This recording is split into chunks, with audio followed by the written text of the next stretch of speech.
ভাই, আপনি কেমন আছেন? আশা করি আল্লাহর অশেষ রহমতে ভালো আছেন। এভাবেই ভালো থাকুন সব সময়। আমিও ভালো আছি আলহামদুলিল্লাহ। ভাই, আমি তেঁতুলিয়া থেকে লিখছি। আমার নাম মোহাম্মদ হাসান হাওলাদার। ঘটনাটি আমার সাথে ঘটেছিল, যা আজ আপনাকে শেয়ার করব। তার আগে বলে নেই যে আমি আপনার একজন নিয়মিত শ্রোতা ও সাবস্ক্রাইবার। সবসময়, বিশেষ করে ঘুমোতে যাওয়ার আগে আপনার ঘটনা না শুনলে আমার ঘুম আসে না। আজকে আপনাকে দুটি ঘটনা লিখে পাঠাতে পেরে আমার খুব আনন্দ হচ্ছে। তবে জানি না যে ভিডিওটি আসলে সিলেক্ট হবে কিনা। তবে যাই ভাই, আমার ইচ্ছা ছিল লিখে পাঠানোর, তাই পাঠিয়ে দিলাম। তবে ঘটনাটি আপনি আপনার মতো করে সাজিয়ে গুছিয়ে রেখে শ্রোতাদেরকে শোনাবেন। যদিও ঘটনাটা ভয়ঙ্কর, তবে আপনার মুখ থেকে আমার নিজের জীবনের সাথে ঘটে যাওয়া একটি ঘটনা শেয়ার করতে পারলে সত্যি আমার ভালো লাগবে।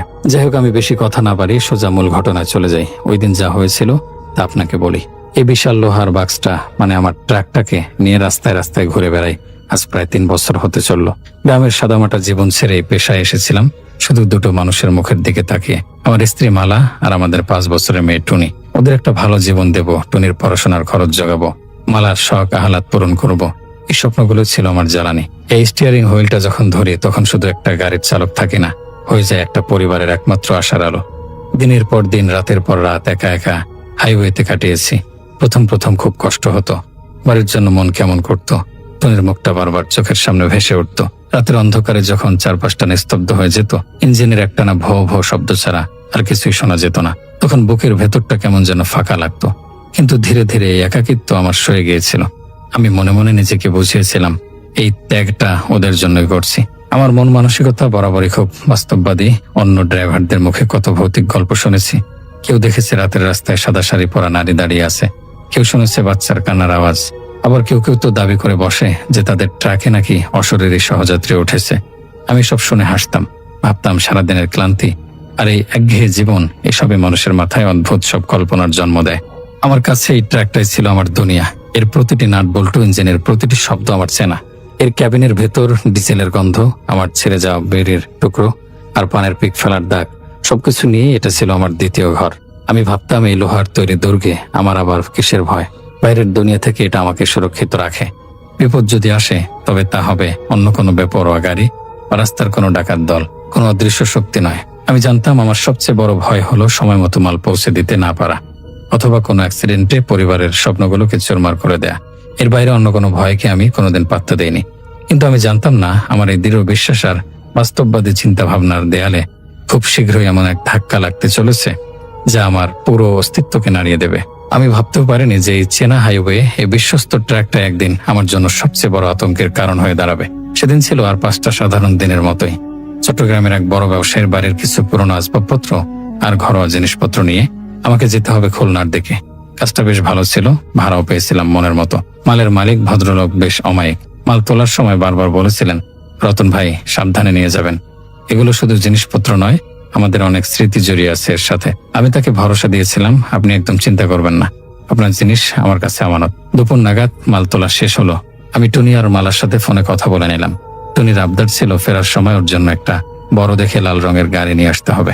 ওর কথা শুনে আমার সব ক্লান্তি দূর হয়ে গেল। মনটা বেশ ফুরফুরে ছিল। ঠিক করলাম সারা রাত একটানা চালিয়ে ভোরের আলো ফোটার আগেই গন্তব্যে পৌঁছে যাব। যাত্রা শুরু হলো। দুপুরের ঝকঝকে রোদ, রাস্তার ধারে সবুজ গাছপালা আর গাড়ির স্পিকারে বাজতে থাকা পুরোনো দিনের গান, সবকিছু মিলিয়ে পরিবেশটা বেশ মনোরম ছিল। বিকেল গড়িয়ে সন্ধ্যা নামলো। আমি একটা ধাবায় থেমে রাতের খাওয়াটা সেরে নিলাম। ধাবার মালিক আমার পরিচিত। চা খেতে খেতে সে জিজ্ঞেস করলো, রতন ভাই, আজ রাতে রাস্তায় যাবেন একা একা? আমি হেসে বললাম, আরে চাচা, আমার তো এটাই কাজ, ভয় পেলে চলবে নাকি? সে একটা দীর্ঘশ্বাস ফেলে বলল, সাবধানে যেও বাবা, রাস্তাটা ভালো না, বিশেষ করে সামনের ওই জঙ্গল ঘেরা এলাকাটা। আমি তার কথায় বিশেষ গুরুত্ব না দিয়ে আবার আমার বাহনে চেপে বসলাম। রাত বাড়ার সাথে সাথে চারপাশটা দ্রুত বদলাতে শুরু করলো। ঝলমলে শহর আর লোকালয় পেছনে পড়ে রইল। এখন আমার সামনে শুধুই নিকশ কালো অন্ধকার আর পিচ ঢালা রাস্তার উপর হেডলাইটের দুটো আলোর রেখা। আকাশটাও মেঘলা করে এলো। টিপ টিপ করে বৃষ্টি শুরু হলো, যা কিছুক্ষণের মধ্যেই ঝুম বৃষ্টিতে পরিণত হলো। ওয়াইপারগুলো অবিরাম কাছের উপর থেকে জল সরাচ্ছে, কিন্তু বাইরের অন্ধকার যেন আরো ঘন হয়ে উঠছে। রেডিওর ফ্রিকোয়েন্সিও ঠিক মতো কাজ করছিল না, শুধু একটা ঘর ঘর শব্দ ভেসে আসছিল। গাড়ির আনাগোনাও প্রায় নেই বললে চলে। মনে হচ্ছিল এই বিশাল পৃথিবীতে এই মুহূর্তে শুধু আমি আর আমার ট্রাকটাই জেগে আছি। ইঞ্জিনের শব্দ ছাড়া আর কোনো শব্দ নেই। সেই চিরচেনা একাকিত্বটা আবার আমাকে গ্রাস করতে শুরু করলো। তবে এবার যেন তার সাথে মিশেছিল একটা অজানা অস্বস্তি। চারপাশের এই অস্বাভাবিক নিস্তব্ধতা আর অন্ধকারের পর্দা ভেদ করে আমার মনে হচ্ছিল কিছু একটা ঠিক নেই। এই অনুভূতিটা আমার কাছে একেবারে নতুন ছিল। রাত তখন প্রায় 2টো। আমি সেই জঙ্গল ঘেরা এলাকাটা দিয়ে যাচ্ছিলাম। বৃষ্টির দাপট কিছুটা কমেছে, কিন্তু চারদিকে একটা ঘন কুয়াশার চাদর বিছিয়ে আছে। হেডলাইটের আলো সেই কুয়াশা ভেদ করে খুব বেশি দূর যেতে পারছে না। চারপাশটা কেমন যেন ভুতুরে রকমের শান্ত। হঠাৎ করে আমার খেয়াল হলো ক্যাবিনের ভেতরটা কেমন যেন অস্বাভাবিক ঠান্ডা লাগছে। বাইরে বৃষ্টি হয়েছে ঠিকই, কিন্তু এই ঠান্ডাটা তেমন নয়। এই যেন হাড়ের ভেতর পর্যন্ত কাঁপিয়ে দেয় একটা হিমশীতল স্রোত। আমি গাড়ির হিটারটা চালিয়ে দিলাম, কিন্তু কোনো লাভ হলো না। ঠান্ডাটা কমার বদলে যেন আরো বাড়তে লাগলো। এরপরে আমি গন্ধটা পেলাম। ডিজেলের তীব্র গন্ধ ছাপিয়ে একটা অদ্ভুত ভ্যাপসা পচা জলের গন্ধ আমার নাকে এসে লাগলো। মনে হচ্ছিল যেন কোনো পুরনো শ্যাওলা ধরা পুকুরের পাশ দিয়ে যাচ্ছি, কিন্তু এই জঙ্গলের মধ্যে তেমন কিছু থাকার কথা নয়। আমি কাজটা সামান্য নামিয়ে বাইরের তাজা বাতাস নেওয়ার চেষ্টা করলাম, কিন্তু অবাক হয়ে দেখলাম গন্ধটা বাইরে থেকে নয়, আসছে ক্যাবিনের ভেতর থেকেই। আমার বুকের ভেতরটা প্রথমবার ছ্যাদ করে উঠল। আমি নিজেকে বোঝালাম হয়তো কোনো মরা জীবজন্তু কাছাকাছি কোথাও পড়ে আছে, তারই গন্ধ হবে, কিন্তু মন মানছিল না।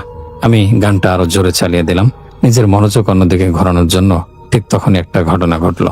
আমার ড্যাশবোর্ডে রাখা হনুমানজির ছোট্ট মূর্তিটা, যেটা আমি আঠা দিয়ে শক্ত করে লাগিয়ে রেখেছিলাম, সেটা ঢং করে একটা শব্দ করে আমার কোলের উপর এসে পড়লো। আমার সিট দ্বারা দিয়ে একটা ঠান্ডা স্রোত বয়ে গেল। গাড়িটা রাস্তার এক পাশে দাঁড় করিয়ে নিলাম। কাপা কাপা হাতে মূর্তিটা তুলে আবার আগের জায়গায় রাখতে গিয়ে দেখলাম সেখানের আঠাটা একদম ভেজা, যেন কেউ জল দিয়ে ওটাকে তুলে ফেলেছে। আমার শরীরটা কেমন যেন অবশ হয়ে আসছিল। আমি ডান দিকের লুকিং গ্লাসে চোখ রাখলাম। কুয়াশার মধ্যে দিয়ে আবছা ভাবে পেছনের রাস্তাটা দেখা যাচ্ছে। হঠাৎ আমার মনে হলো আমার ঠিক পেছনের সিটে, যেখানে আমি আমার ব্যাগ আর জলের বোতল রাখি, সেখানে যেন একটা ছায়ামূর্তি বসে আছে। আমি চমকে উঠে ঘাড় ঘুরিয়ে পেছনে তাকালাম, কিন্তু না, সেখানে কিছুই নেই। আমার ব্যাগটা ঠিক আগের মতোই রাখা আছে। আমি ভাবলাম হয়তো আমার চোখের ভুল, সারা রাত গাড়ি চালানোর ফলে হয়তো হ্যালোসিনেশন হচ্ছে। আমি চোখ মুখে জলের ঝাপটা দিলাম, নিজেকে শক্ত করে বললাম, রতন, ভয় পাবে না, কিচ্ছু না ওসব। কিন্তু আমি যখন আবার সামনের দিকে তাকালাম, উইন্ডশিল্ডের কাছের বাইরে হেডলাইটের আলোয় একটা আবছা প্রতিবিম্ব দেখলাম। আমার পাশে কো ড্রাইভারের সিটে কেউ একজন বসে আছে। আমি সরাসরি পাশে তাকাতে সাহস পেলাম না। আমার গলা শুকিয়ে কাঠ হয়ে গেছে, হার্টবিট এত জোরে চলছে যে মনে হচ্ছে কানের পর্দা ফেটে যাবে। আমি বুঝতে পারছিলাম আমি এই ট্রাকে আর একা নই। আমার সারা শরীর যেন বরফের মতো জমে গিয়েছিল। আমি স্টিয়ারিং হুইলটা এত জোরে আঁকড়ে ধরেছিলাম যে আঙুলের কাঠগুলো সাদা হয়ে গেছে। আমার সাহস হচ্ছিল না পাশে তাকানোর। আমি শুধু সামনের দিকে তাকিয়ে রইলাম, কিন্তু আমার সমস্ত মনোযোগ পড়ে আছে পাশের খালি সিটটার দিকে। সেই পচা ভ্যাপসা গন্ধটা এখন আরো তীব্র হয়েছে। ঠান্ডাটা অসহনীয় পর্যায়ে চলে গেছে। আমার দাঁতে দাঁত লেগে ঠক ঠক করে কাঁপছিল। আমি মনে মনে সব দোয়া দরুদ, সব মন্ত্র যা জানতাম সব পড়তে শুরু করলাম, কিন্তু আমার মুখ দিয়ে কোনো স্বর বেরোচ্ছিল না। মনে হচ্ছিল আমার গলাটা কেউ যেন পিছন থেকে চেপে ধরেছে। হঠাৎ করে গাড়ির রেডিওটা বিকট শব্দ করে চালু হয়ে গেল। কোনো স্টেশন চলছিল না, শুধু একটা তীক্ষ্ণ কান ফাটানো স্ট্যাটিক নয়েজ। আমি পাগলের মতো রেডিওটা বন্ধ করার চেষ্টা করলাম, কিন্তু কোনো সুইচ কাজ করছে না। গাড়ির হেডলাইটগুলো দপ করে জ্বলতে নিভতে শুরু করলো।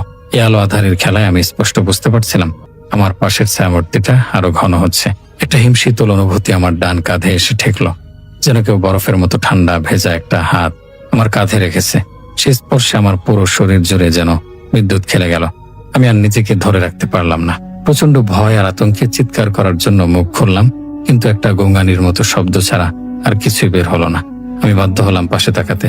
যা দেখলাম সেই দৃশ্য আমার জীবনের শেষ দিন পর্যন্ত আমি ভুলতে পারবো না। আমার পাশে বসে আছে একটা অবয়ব। সেটা মানুষ নাকি অন্য কিছু আমি জানি না। শীর্ণ একটা দেহ, পরনে ছেঁড়া নোংরা কাপড়, যা থেকে অনবরত জল ঝরছে। তার জট পড়া চুল মুখের উপর এসে পড়ছে। সেই চুলের ফাঁক দিয়ে যে দুটো চোখ দেখা যাচ্ছে, সেখানে কোনো মনি নেই, শুধু দুটো দগদগে সাদা গর্ত, যা থেকে যেন একটা শীতল আগুন ঠিকরে বেরোচ্ছে। তার চামড়া ফ্যাকাশে ফোলা ফোলা, যেন অনেকদিন ধরে জলে ডুবেছিল। মুখটা হা করে আছে, কিন্তু কোনো শব্দ নেই, শুধু সেই পচা জলের গন্ধ আর তীব্র ঠান্ডা তার পুরো অস্তিত্ব জানান দিচ্ছে। সে ধীরে ধীরে তার মাথাটা আমার দিকে ঘোরালো। সেই শূন্য দৃষ্টি আমার চোখের দিকে নিবদ্ধ হলো। আমার মনে হলো আমার পুরো সত্তা, আমার আত্মা সবকিছু যেন ওই দুটো সাদা গর্তের মধ্যে হারিয়ে যাচ্ছে। আমার শ্বাস বন্ধ হয়ে এলো, আমার চোখের সামনেটা অন্ধকার হয়ে গেল। জ্ঞান হারানোর আগে আমি শুধু একটা জিনিস অনুভব করেছিলাম, আমার ট্রাকের স্টিয়ারিংটা আমার হাত থেকে ছুটে যাচ্ছে, আর একটা বিকট শব্দে সবকিছু থেমে যাচ্ছে। আমার শেষ চিন্তা ছিল টুনি আর মালার মুখ। আমার যখন জ্ঞান ফিরলো, আমি নিজেকে একটা হাসপাতালের বিছানা আবিষ্কার করলাম। মাথার উপর বন বন করে ফ্যান ঘুরছে, পাশে বসে মালা আমার হাতে হাত বুলিয়ে কাঁদছে। আমাকে ওই অবস্থায় দেখে প্রথমে সে চমকে উঠল, তারপর ডাক্তারের জন্য চিৎকার করে ছুটে গেল। আমি কথা বলার চেষ্টা করলাম, কিন্তু গলা দিয়ে কোনো আওয়াজ বেরোলো না। আমার সারা শরীর ব্যথায় টনটন করছিল আর প্রচন্ড জ্বর। পরে জানতে পেরেছিলাম হাইওয়ে পেট্রোলের একটি দল ভোরের দিকে আমাকে উদ্ধার করে। আমার ট্রাকটা রাস্তার পাশে একটা বড় গাছের সাথে ধাক্কা লাগা অবস্থায় ছিল, কিন্তু আশ্চর্যজনকভাবে আমার তেমন কোনো বড় আঘাত লাগেনি, শুধু মাথায় সামান্য চোটে আর প্রচন্ড শক খেয়েছিলাম। সবাই ভেবেছিল আমি হয়তো ঘুমিয়ে পড়ার কারণে নিয়ন্ত্রণ হারিয়েছিলাম। আমি কাউকে বোঝাতে পারিনি বা বোঝানোর মতো অবস্থায় ছিলাম না যে সেদিন রাতে আমার সাথে কি ঘটেছিল। প্রথম কয়েকদিন আমি ঘরের মধ্যে ছিলাম। যখনই চোখ বন্ধ করতাম, সেই দুটো সাদা গর্তওয়ালা চোখ, সেই ভেজা ফোলা শরীরটা আমার চোখের সামনে ভেসে উঠত। আমি ঘুমের মধ্যে চিৎকার করে উঠতাম, ভয়ে কাঁপতে থাকতাম। আমার স্ত্রী, আমার পরিবার আমার অবস্থা দেখে দিশেহারা হয়ে পড়েছিল। বাড়ি ফেরার পর আমার অবস্থা আরো খারাপ হলো। আমি ঘর থেকে বের হতে ভয় পেতাম, একা থাকতে পারতাম না। রাতে অন্ধকার আমার কাছে ছিল বিভীষিকার মতো। সামান্য জলের শব্দেও আমি চমকে উঠতাম। যে ট্রাকটাকে আমি আমার দ্বিতীয় ঘর ভাবতাম, সেটার দিকে তাকাতেও আমার ভয় করত। ওটাকে বিক্রি করে দেয়া হলো। আমি পুরোপুরি কাজ ছেড়ে দিয়েছিলাম। সবাই আমাকে মানসিক ডাক্তারের কাছে নিয়ে যাওয়ার কথা বলতো। তারা ভাবতো আমি হয়তো মানসিক ভারসাম্য হারিয়েছি, কিন্তু আমি জানতাম আমি যা দেখেছি তা কোনো কল্পনা ছিল না। ওটা ছিল বাস্তব, আমার জীবনের সবচেয়ে ভয়ঙ্কর বাস্তব। ধীরে ধীরে অনেক মাস পর মালা আর টনির ভালোবাসা আর যত্নে আমি একটু একটু করে সুস্থ হতে শুরু করলাম। আমি বুঝতে পারলাম আমাকে ওদের জন্য বাঁচতে হবে। আমি ভয়কে জয় করতে পারবো না, কিন্তু ভয়কে সাথে নিয়ে আমাকে বাঁচতে শিখতে হবে। আমি গ্রামের একটা দোকানে ছোটখাটো একটা কাজ নিলাম। এখন আমার জীবন আর আগের মতো নেই। রাতের হাইওয়ের উন্মাদনা নেই, বিশাল স্টিয়ারিং হুইল হাতে নিয়ে ছুটে চলা নেই। আছে শুধু দিনের আলোয় শান্ত সাধারণ এক জীবন। মাঝে মাঝে এখনো রাতের বেলা ঘুমের মধ্যে সেই আতঙ্কটা ফিরে আসে, কিন্তু আমি এখন আর চিৎকার করি না। আমি উঠে বসে জল খাই, জানালার বাইরে তাকিয়ে থাকি আর ভাবি এই পৃথিবীতে এমন অনেক কিছুই আছে যা আমাদের জ্ঞান, আমাদের যুক্তির বাইরে। সে রাতের ঘটনাটা আমার কাছ থেকে অনেক কিছু কেড়ে নিয়েছে, আমার পেশা, আমার সাহস, আমার রাতের ঘুম। কিন্তু আমাকে একটা জিনিস শিখিয়ে দিয়েছে, জীবন কতটা মূল্যবান। আমি প্রাণে বেঁচে ফিরে এসেছি, আমার পরিবারের কাছে আছি, এটাই আমার সবচেয়ে বড় সত্যি। সেই অশরীরই হয়তো আমাকে ভয় দেখিয়েছিল, কিন্তু আমার বেঁচে থাকার ইচ্ছেটাকে কেড়ে নিতে পারেনি। সেই ভয়টা এখন আমার জীবনেরই একটা অংশ, একটা গভীর ক্ষতের মতো, যা হয়তো কোনোদিনও পুরোপুরি শুকোবে।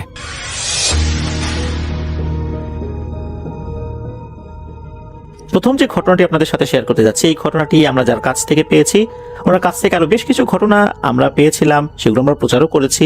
ওনার নাম রবিউল বিন আব্দুর রব। ওনার বাড়ি গাজীপুর জেলার কাপাসিয়া উপজেলার বারিসাবো ইউনিয়নের কুশতি গ্রামে।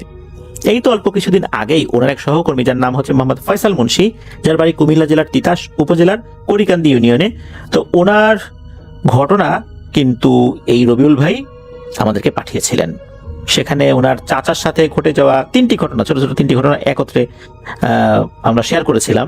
তো আজকেও কিন্তু ওনার পঞ্চম চাচার সাথে ঘটে যাওয়া ঘটনা শেয়ার করতে যাচ্ছি। তো ওনার বাবা চাচারা 6 ভাই, অর্থাৎ এই যে ফয়সাল মুন্সি ভাইয়ের বাবা চাচারা 6 ভাই, এর মধ্যে একজন প্রাইমারি স্কুলের শিক্ষক। ও ওনার একটি ঘটনা আগে আমরা শেয়ার করেছি। তো আজকে যে চাচার ঘটনা বলবো, উনি বাড়িতে কৃষিকাজ করেন। কৃষিকাজ করে যা আয় হয় তা দিয়ে ওনার পরিবার চলে। ঘটনাটি ওনার সাথে ঘটেছে 2004 কি 5 সালের দিকে। ওনাদের বাড়ি থেকে 3 কিলোমিটার দূরে ওনাদের সাপ্তাহিক একটা হাট বসে, যেখান থেকে ওনারা বাজার সদাই করেন।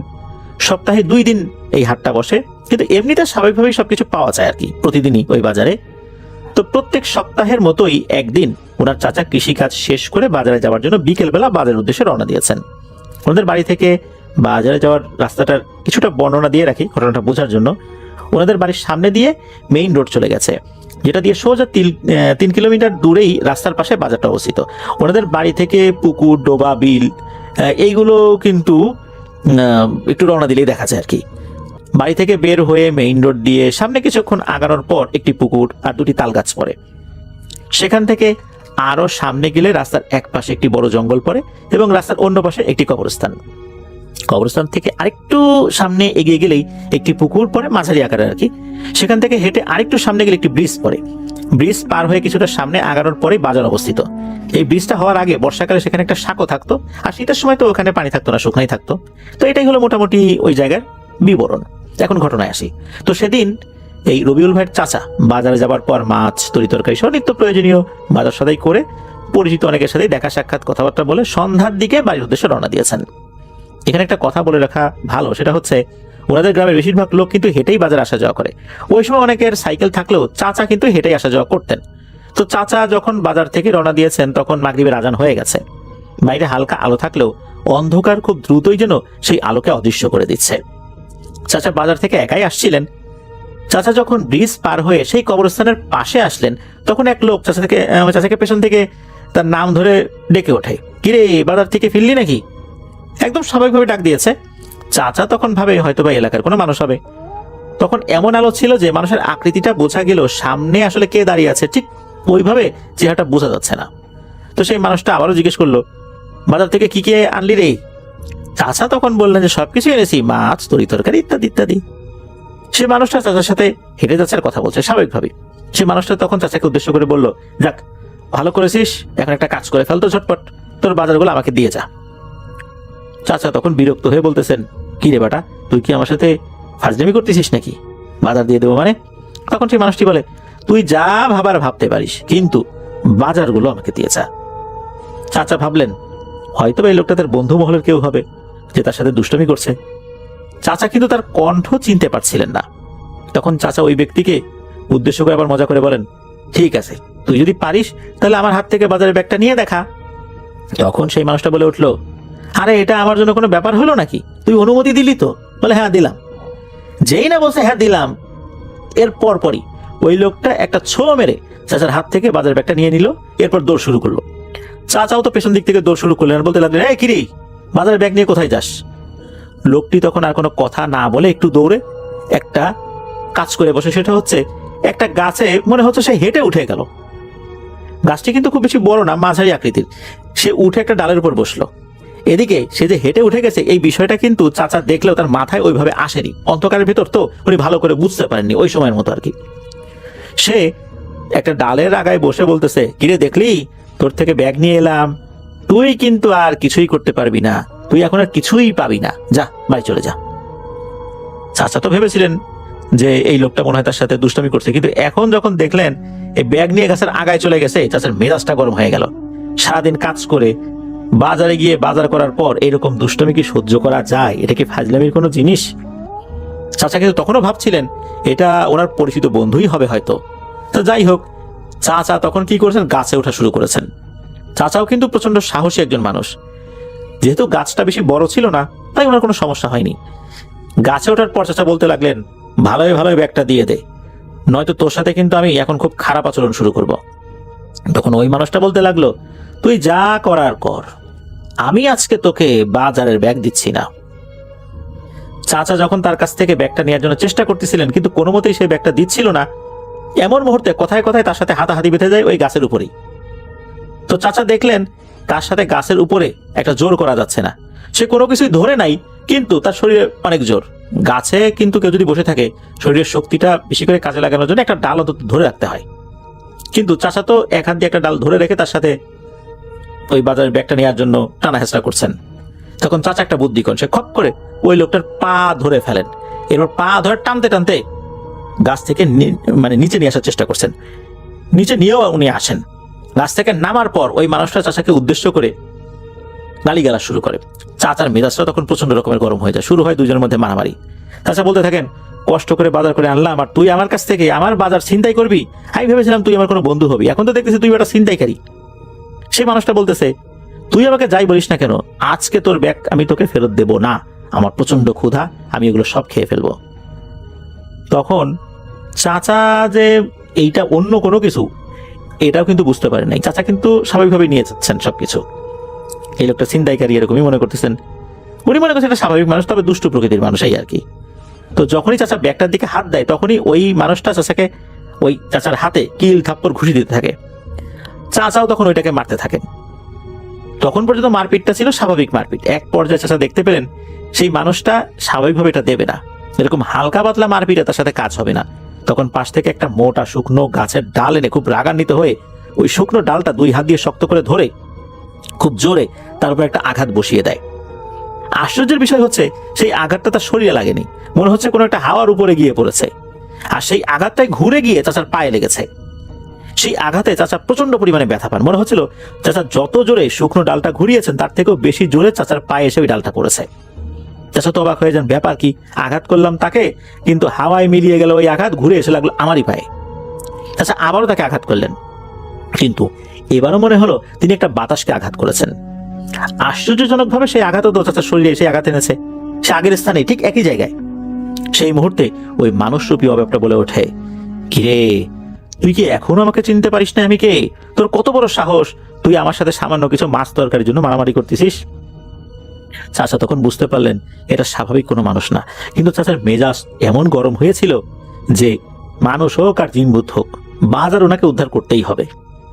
তখন বাজারের ব্যাগ নেবার জন্য আবারও তাদের মধ্যে মারামারি শুরু হয়ে যায়।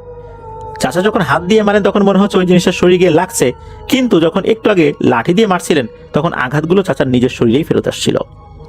চাচা এক পর্যায়ে ওই অবয়বটাকে এক হাত দিয়ে ভালো করে ধরে ডান হাত দিয়ে খুব শক্তভাবে তার নাকে প্রচন্ড জোরে একটা ঘুষি বসিয়ে দেন।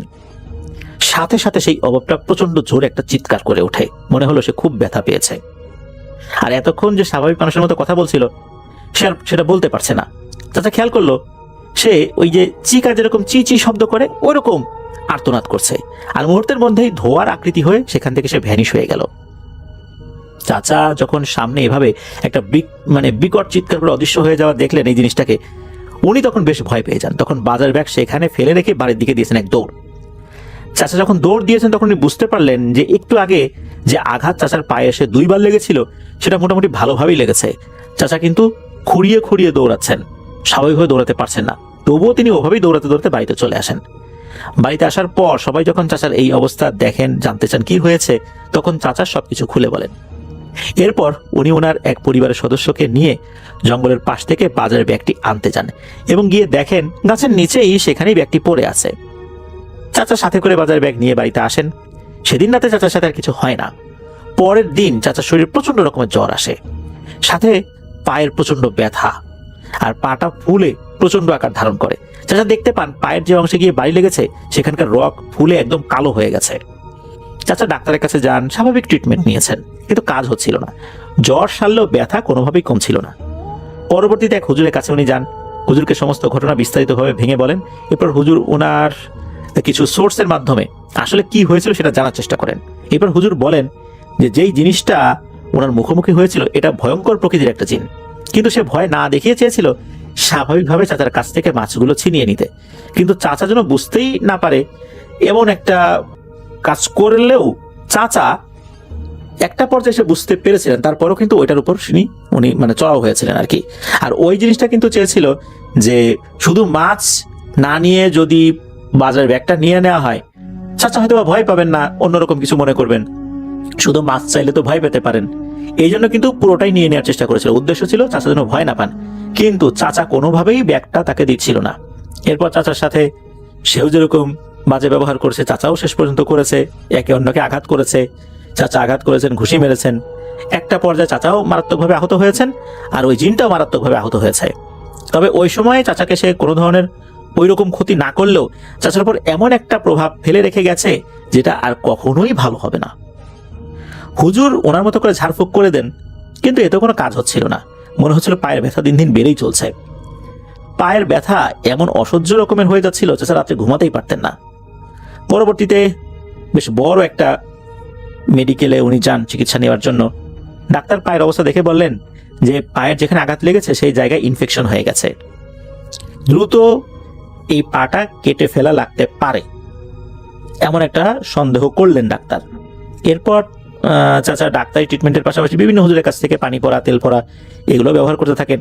একটা সময় চাচার পা কিছুটা ভালো হলেও তখন চাচা আবার নতুন একটা সমস্যা অনুভব করেন, যেটা হচ্ছে মনে হচ্ছে পায়ের রগটা দিন দিন খাটো হয়ে যাচ্ছে। চাচা আবার পরীক্ষা নিরীক্ষা করান। এরপর জানতে পারেন আসলেই চাচার পায়ের সেই রগটা চিকন তো হয়েছেই, আবার খাটো হয়ে গেছে। ডাক্তার বলে দেন চাচার কোনোদিনও স্বাভাবিকভাবে হাঁটতে পারবেন না। সেই রগ চিকন হয়ে যাবার কারণে উনি স্বাভাবিকভাবে ওনার একটা পা মাটিতে রাখতে পারেন না, চিকন হয়ে গেছে, আবার ছোট হয়ে গেছে, পাটা অন্য পা থেকে একটু উঁচু হয়ে গিয়েছে, যার কারণে অন্য পা মাটিতে স্বাভাবিকভাবে পড়লেও যেই পায়ে সমস্যা হয়েছে এই পাটা স্বাভাবিকভাবে উনি অন্য পায়ের মতো মাটির উপর রাখতে পারেন না, একটু উঁচু করে রাখতে হয়। পায়ের পাতার পুরো অংশ বা পায়ের যে তালু এটার পুরো অংশ কিন্তু মাটিতে লাগে না, একটু উঁচু হয়ে থাকে, যার কারণে উনি স্বাভাবিকভাবে হাঁটতে পারেন না। চাচা বহু চেষ্টা করেছেন এই সমস্যা থেকে নিষ্কৃতি পাওয়ার জন্য, অনেক টাকা খরচ করেছেন, কিন্তু এটার ভালো হয়নি। চাচার পায়ের গোড়া উপরের দিকে উঠিয়ে পা টেনে টেনে হাঁটতে হয়। ব্যথাটা এখনো পুরোপুরি ভালো হয়নি, এত বছরও এমনভাবেই কেটে যাচ্ছে দিন। তো চাচা কিন্তু এখনো বলেন যে ইস, ওই দিন যদি এটাকে আঘাত না করে এই বাজারঘাট দিয়ে চলে আসতাম, তাহলে তো এই হয়রানিটা আর এই ভোগান্তিটা হতো না। এখন উনি আফসোস করেন। তবে ওনার যে প্রাণঘাতী কোনো অসুখ সৃষ্টি করেনি যার ফলে অল্প কিছুদিনের মধ্যে উনি মারা যাবেন, এমনটা হয়নি। জিনটা অনেক ভয়ঙ্কর হলেও এই কাজটি সে করেনি। এই দিক থেকে জিনটা একরকম ভালোই করেছে বলতে হবে। আরো ভয়ঙ্কর কিছু সে করতে পারতো চাইলে, কিন্তু করেনি। এখন আসি দ্বিতীয় ঘটনায়, যেটা এই রবিউল ভাইয়ের এক প্রতিবেশী চাচার সাথে ঘটেছে। প্রথম ঘটনায় যে রাস্তার বিবরণ দিয়েছি সেখানে একটি ব্রিজের কথা আমরা বলেছিলাম। ঘটনাটা 2008 কি 9 সালের। তো তখন ব্রিজের কাজ মাত্র শুরু হয়েছে। তো ওনাদের গ্রামে যখন ব্রিজের কাজ শুরু হয়েছে তার পূর্ব মুহূর্তে ব্রিজ করতে যে ধরনের সরঞ্জামাদির প্রয়োজন হয় সবকিছু এনে রাস্তার পাশে রাখা হচ্ছে। আর সেগুলো যেন চুরি না হয়ে যায়, যেমন ইট, সিমেন্ট, বালু, রড, এগুলো এখানে তো রাখা হবে, এগুলো তো দেখাশোনা করতে হবে। একজনকে দায়িত্ব দেওয়া হয় যে ওই এলাকারই। মূলত যে চাচার সাথে ঘটনাটি ঘটেছে তিনি এই দায়িত্বে ছিলেন আর কি। তো এক রাতের কথা, ওই চাচার বড় ভাই চাচাকে বলে যান যে আমি আজকে একটা দরকার এক জায়গায় যাচ্ছি, রাতে ফিরবো না, তুই ফজরের সময় বিল দিয়ে একটা নৌকা আসবে পাথর নিয়ে, তো সেই ওইখানে যেতে হবে আর কি, যে জিনিসটা আসবে আর কি ওটাকে বুঝে নিতে হবে। তো মূলত ওই যে চাচার সাথে ঘটেছে তার বড় ভাই, এটার একটা গুরুত্বপূর্ণ পার্ট আর কি। ওই চাচা বলে দেন যে তুই একটু দেখে আসিস এই জিনিসটা, আর বুঝে নিতে হবে কি কি জিনিস আসলো। অনেক সময় দেখা যাচ্ছে ঠিক মতো বুঝিয়ে দেয় না, কিন্তু মালিককে পরে বলে দেয় যে তারা বুঝিয়ে দিয়ে এসেছে। পরে যে জিনিসগুলোর কমতি পড়ে মালিক মনে করেন যে পাহারাদার সে হয়তো অন্য কোনো ব্যক্তিদের সাথে চোখ সাজস করে এখান থেকে মাল চুরি করে অন্য জায়গায় পাঠিয়ে দিয়েছে, সেও এখানকার কিছু ভাগ পেয়েছে। তো এরকম বলার পর উনি বলেন যে ঠিক আছে যাবেন। তো চাচা রাতের খাবার দাবার শেষ করে শুয়ে পড়েছেন, তো হঠাৎ ঘুম ভেঙে যায়। উনি ভাবেন ফজর আজান হয়ে গেছে। এইভাবে ঘর থেকে দরজা খুলে যখন বাইরে বেরিয়ে গেছেন তখন দেখেন মোটামুটি ফর্সাই দেখা যাচ্ছে। চাচা মনে মনে ভাবলেন আরে দেরি করে ফেললাম নাকি। উনি দ্রুত বাড়ি থেকে বের হয়ে সেই ব্রিজ করার স্থানে রওনা দেন। উনি হাঁটতে হাঁটতে যখন সেই কবরস্থান জঙ্গল পার হয়ে ব্রিজ নির্মাণের জায়গায় আসেন তখন উনি অবাক হয়ে যান, আরে কোথায় আলো, এখনো দেখি চারপাশ ভয়ঙ্কর রকমের অন্ধকার। উনি বুঝতে পারেন যে এখনো ফজর আজান দেয়নি। মাঝরাতে মনের ভুলে উঠে চলে এসেছেন, ফজরের আজান দিতে তখনও দেরি রয়েছে। তিনি ভাবলেন এতক্ষণ দাঁড়িয়ে না থেকে যাই, আবার বাড়ি চলে যাই, ফজরের সময় আসা যাবে। এই ভেবে ঘুরে বাড়ির পথে উনি রওনা দিয়েছেন। কিছুটা সামনে আসার পর উনি দেখতে পান একটা সাদা বিড়াল। আকার আকৃতি স্বাভাবিক বিড়ালের মতোই, ওনার পায়ের সাথে সাথে ঘুরছে। আমরা বাড়িতে বিড়াল পাললে আমাদের পায়ের সাথে যেভাবে এসে দাঁড়িয়ে থাকে না, ঠিক ওভাবে বারবার ওনার পায়ের কাছে এসে দাঁড়াচ্ছে। উনি সেটাকে পাশ কাটিয়ে যাওয়ার চেষ্টা করতেছেন কিন্তু কোনোভাবেই যেতে পারতেছেন না, বারবার পায়ের সাথে এসে ঘিরে ধরছে। একটা সময় ওনার বিড়ালটার উপর প্রচন্ড রকমের রাগ হয় এবং পা দিয়ে জোর একটা লাথি মেরে বিড়ালটাকে রাস্তা থেকে নিচে ফেলে দেন। বিড়ালটাও মেও মেও করতে করতে নিচের দিকে গিয়ে পড়ে যায়। এরপর উনি সামনের দিকে হাঁটতে শুরু করেন।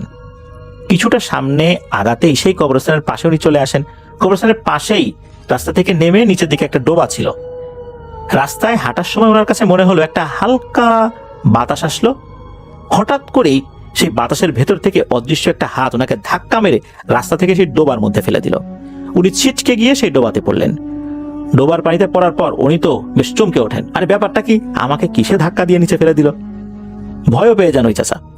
এরপর পানি থেকে যখন উনি উঠতে যাবেন সেই মুহূর্তে ওনার কাছে মনে হলো পানির নিচ থেকে দুইটা হাত ওনার দুই পা চেপে ধরেছে, ওনাকে পানির নিচে কাদামাটির ভেতরে ঢুকিয়ে ফেলার চেষ্টা করতেছে। চাচা তো তখন বেশ ভয় পেয়ে যান, সেখান থেকে ওঠার জন্য প্রাণপণ চেষ্টা করছেন কিন্তু কোনোভাবেই সেখান থেকে উঠতে পারছিলেন না। যতই ওঠার চেষ্টা করতেছেন মনে হচ্ছে ততই নিচের দিকে তাকে টেনে নিয়ে যাচ্ছে। একটা সময় চাচার হাঁটু পর্যন্ত কাদার নিচে ঢুকিয়ে ফেলে। চাচা ডোবার ভেতরে বাঁশের কিছু কাটা কঞ্চি দেখতে পান। একটা কঞ্চি হাতে নিয়ে উনি মাথার উপরে ঘোরাতে থাকেন আর পানিতে আঘাত করতে থাকেন।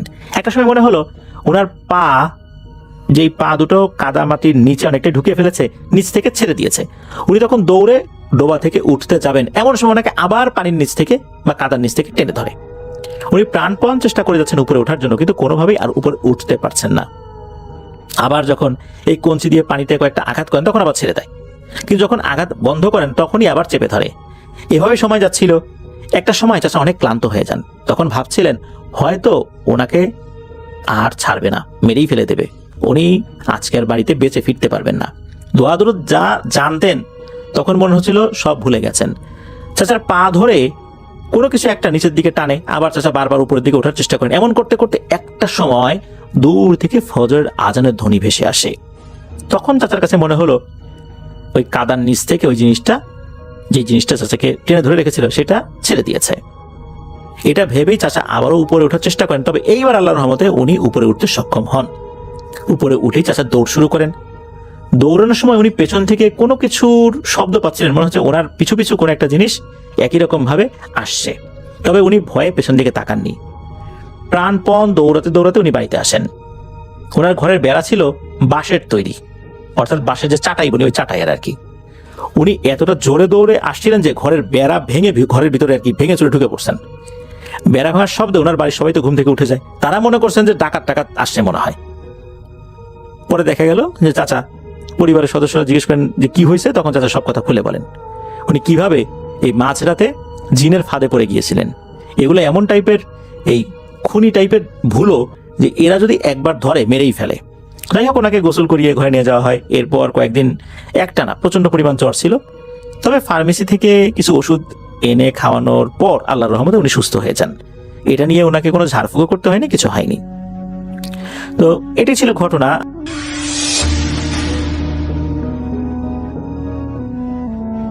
আর যেই ঘটনাটি আমাদের কাছে শেয়ার করেছেন কক্সবাজারের চকরিয়ার বাসিন্দা আবু নাসির, তিনি বর্তমানে সৌদি আরবের আল বাহাতে বসবাস করছেন এবং তিনি তার নিজের জীবনের একটি এক্সপিরিয়েন্স আমাদের কাছে শেয়ার করেছেন। তিনি আমাকে অনুরোধ করেছেন আমি যেন আমার মতো করে ঘটনাটা আপনাদের কাছে প্রেজেন্ট করি। আমি চলে যাচ্ছি আবু নাসিরের শেয়ার করা ঘটনায়। আবু নাসির সাহেব সৌদি আরবে গিয়েছিলেন প্রায় বছর 4 আগে। তার এক কাজিন তাকে নিয়ে গিয়েছিল। তিনি অনেক রিকোয়েস্ট করেছিলেন কাজিনকে দেশে আসার পর। তিনি কৃষি কাজ করতেন, তাদের পরিবার ছিল কৃষি নির্ভর পরিবার। তো তার মনে হয়েছিল যে আর একটু বেশি যদি ইনকাম করতে পারতেন ভালো হতো। তো তার কাজিনকে অনেক রিকোয়েস্ট করার পর তার কাজিন বলে আচ্ছা আমি চেষ্টা করব। তো কাজিন ওখানে গিয়ে চেষ্টা করেন এবং নিজেদের কোম্পানিতে একটা ভিসা ম্যানেজ করে নিয়ে আসেন তার জন্য। তো তিনি যাওয়ার পর তার কাজ হয় হচ্ছে একটা পেট্রোল পাম্পে, মানে একটা গ্যাস স্টেশনে। এই গ্যাস স্টেশনটা হাইওয়ের উপরে পড়ছে, বেশ একটু মানে রিমোট জায়গায়, যেখানে মানুষজন খুব কম চলাচল করে, হাইওয়ের গাড়ি এগুলোই থামে ওইখানে।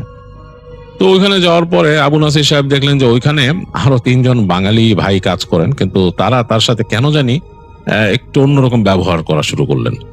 মানে উনি নতুন বলেই হয়তো ওনাকে দিয়ে বেশি পরিশ্রম করানো শুরু করলো, আর কেমন জানি একটু ব্যবহার আচারটা একটু অন্যরকম। তো এইটা দেখে ওনার মনে উনি হার্ট হতে লাগলেন, ওনার ভাল লাগতো না।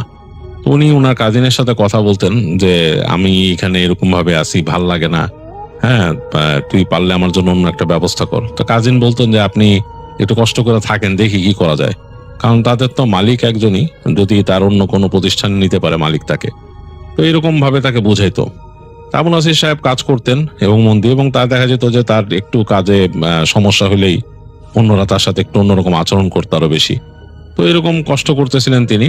আর তিনি আসলেই তো কৃষি কাজ করা মানুষ, তিনি তো এগুলো আসলে করেননি এর আগে, তো এর জন্য একটু অন্যরকম লাগতো, বুঝতেও সমস্যা হইতো সবকিছু। এরকম অবস্থায় একদিন দেখলো যে হ্যাঁ তার ওই কাজিন আসছে, এখানে কাজিন আসছে একটা বিশাল মানে গাড়ি বহরের সাথে, মানে অনেকে যাচ্ছে সেখানে, তার কাজিন আসছে, দৌড় দিয়ে আসলো, গ্যাস স্টেশনে ঢুকলো, তার সাথে কথা বললো, বললো যে আমার মালিক দেখা করবে, চলো মালিকের কাছে নিয়ে যাব। তো তিনি তো একটু হলেন যে মালিক তার সাথে দেখা করবে, মানে তিনি দেখলো যে তার কাজিন তাকে নিয়ে গেল ওইখানে। তো যাওয়ার পর দেখলো যে বললো, আগের থেকে বললো যে সালাম দিতে। উনি সালাম দিলেন, দেখলেন যে ওখানে একজন আরব ভদ্রলোক বসে আছে, শেখ টাইপের।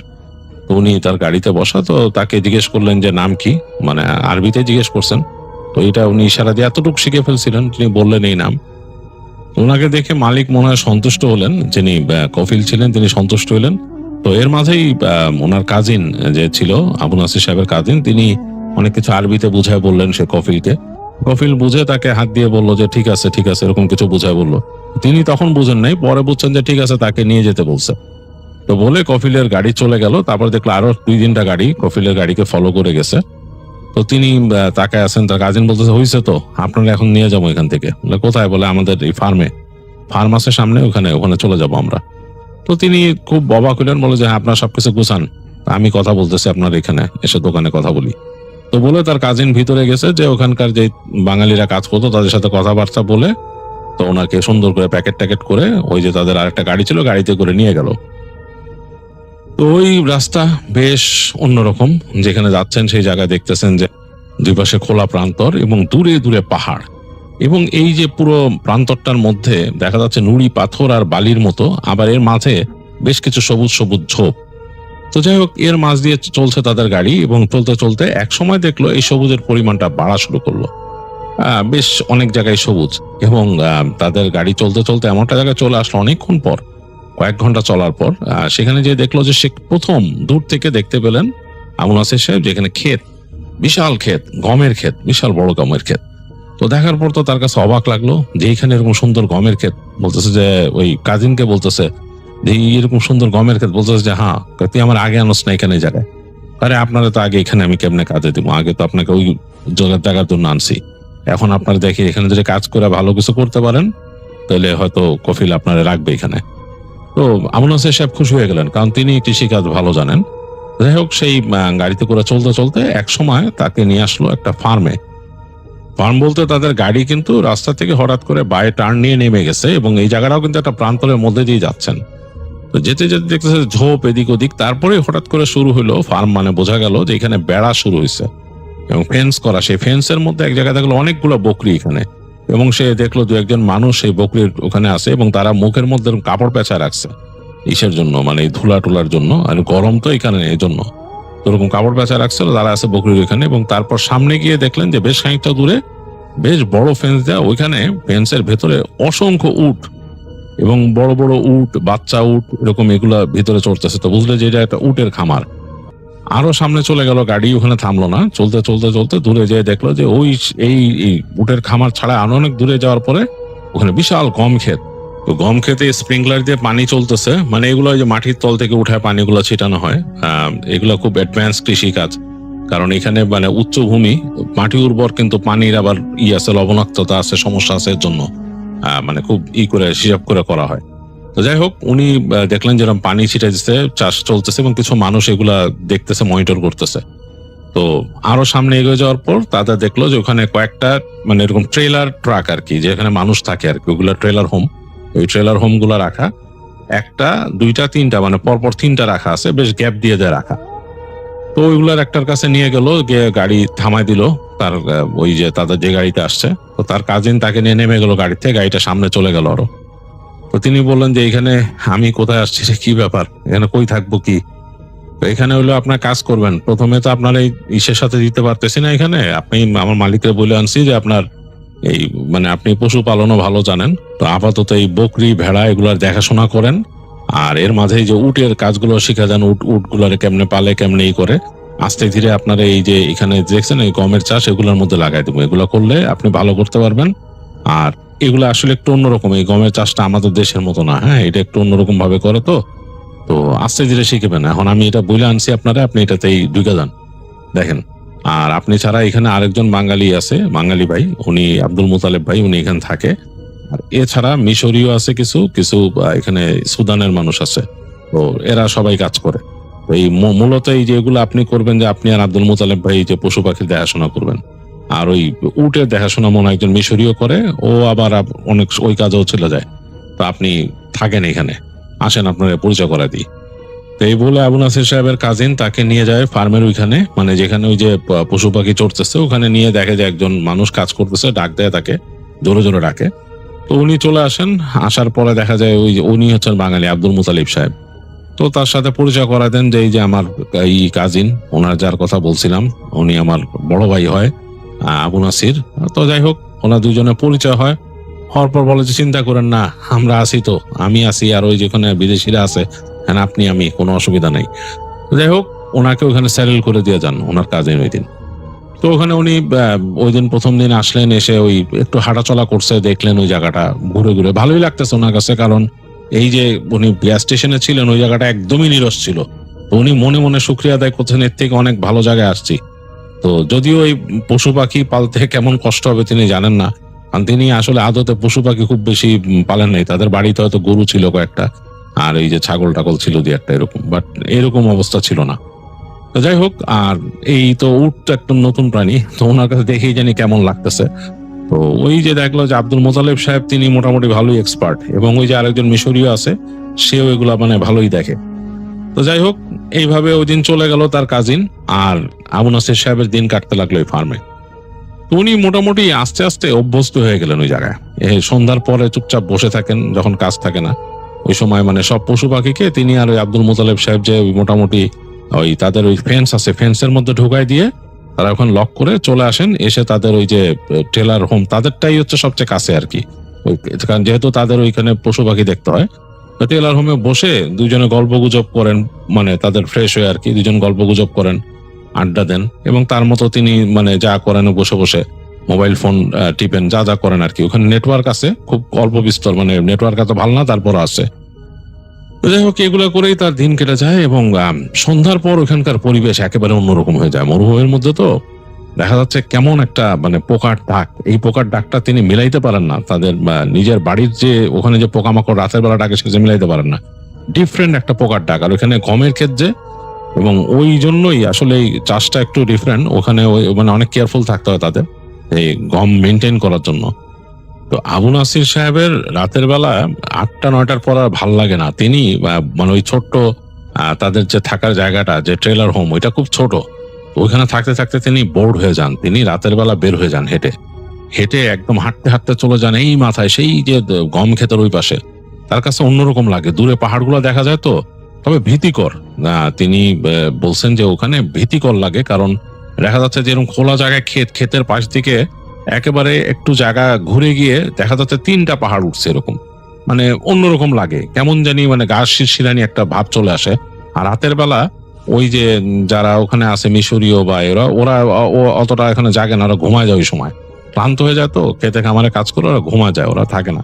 তো তিনি হেঁটে হেঁটে যখন যান তখন দেখেন যে ওদের টেলারের ওইখানে হালকা একটা বাতি জ্বলতেছে ভিতরে, বুঝতেছে যে তারা ঘুমাচ্ছে। আবু নাসির সাহেবের আবার রাত জাগার অভ্যাস ছিল, তো তিনি হাঁটতে হাঁটতে যান। তো এইসব একটু ভয় কম পান, কারণ তিনিও যেখান থেকে আসছে ওইটা অনেকটা পাহাড়ি এলাকা, তো তিনি ওই জন্য তার সাহসটা একটু বেশি। তো হেঁটে তিনি ওই যে সেই গম ক্ষেত পার হয়ে দিকে যান, এই আকাশের দিকে তাকায় থাকেন, তার কাছে অন্যরকম লাগে। তিনি হেঁটে হেঁটে আবার আসেন, এসে নিজেদের যে ঘরটা বা নিজেদের ট্রেলারটা পার হয়ে আরো সামনে চলে যান। তো গিয়ে তখনই তার মানে প্রথম তার সামনে পড়ে হচ্ছে উটের খামারটা। কেমন দিন লাগে প্রাণীগুলাকে তার কাছে, মানে এটা তিনি তো দেশে ওইভাবে দেখেন নাই, দেশে দেখছেন মানুষ কোরবানির জন্য আনে, সেই উটগুলা একরকম, আর এইটা আরেক রকমের উট। মানে ওগুলা কিন্তু আসতো মানে পাশের দেশ থেকে আসতো, বাংলাদেশে যেগুলো আসতো, আর এই উটগুলো আরো বড় বড় আর একটু অন্যরকম। তাকে কিন্তু বলছে ওখানে আব্দুল মোতালেব সাহেব যে এই উট কিন্তু কামড় দিয়ে দেয়, সাবধান। হ্যাঁ, আর উট অনেক অনেক ধূর্ত, অনেক চালাক। এইখানে খুব একটা উটের ফার্মে রাতের বেলা ওইখান দিয়ে আশেপাশে দিয়ে ঘোরাঘুরি কম করবা। তো তিনি জিজ্ঞেস করছিলেন যে কেন, বলে আছে, কারণ আছে, ওখানে যেও না বেশি, উটের ইসে যাও না, বকরির ফার্মেও যাও না, এখানে যাওয়ার দরকার নেই, চুপচাপ ওদিক দিয়ে হাঁটা চলা করো না খুব একটা, রাতের বেলা কোনো সমস্যা নিলে যেও না।